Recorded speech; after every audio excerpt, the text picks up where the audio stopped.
lang tayo dito. Bakit? Tingnan mo nga to.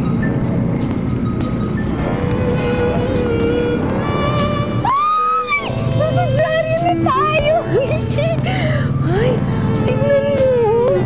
Para tayong bagong kasal! Siguro pag kinasal tayo, ganyan din ako kaganda. Ay, tingnan mo. Aray!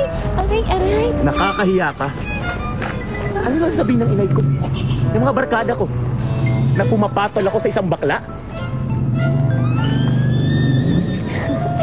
Hindi naman totoo eh. Talaga? Hindi naman ang mga kalokohan mo.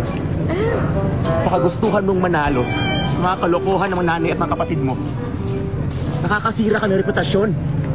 Nakakasakit ka na.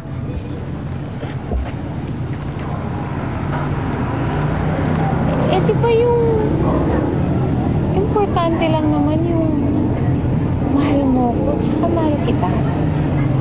Mas mahal kong pamilya ko.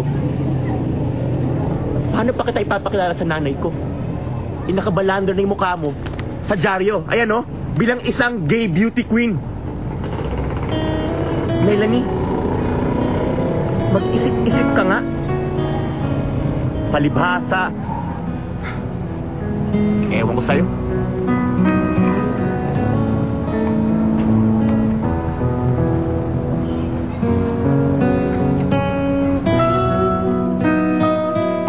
Sa buhay mo yun, friend.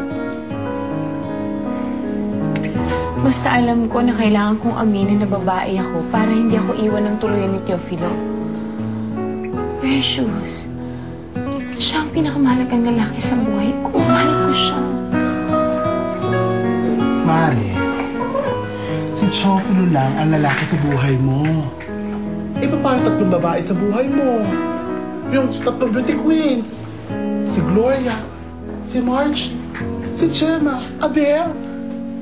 Ano bang ibig mo sabihin? Haler, pag umamin ka na babae ka, madidethrone ka.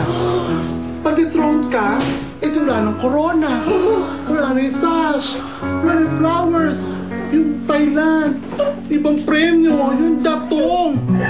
Malulos lahat yun, Los Valdez, Rosita Soriano, Los in Space. Fred, naman nakakalok na siya kasi lag ka naman eh. Ano ba ang dapat kong gawin? Mas mahirap pa sa question and answer portion ng tanong na yan. Ang kaibahan lang, totoong buhay na yan eh. Ikaw ba? Sino bang mas mahalaga? Sino ba yung mas matimbang?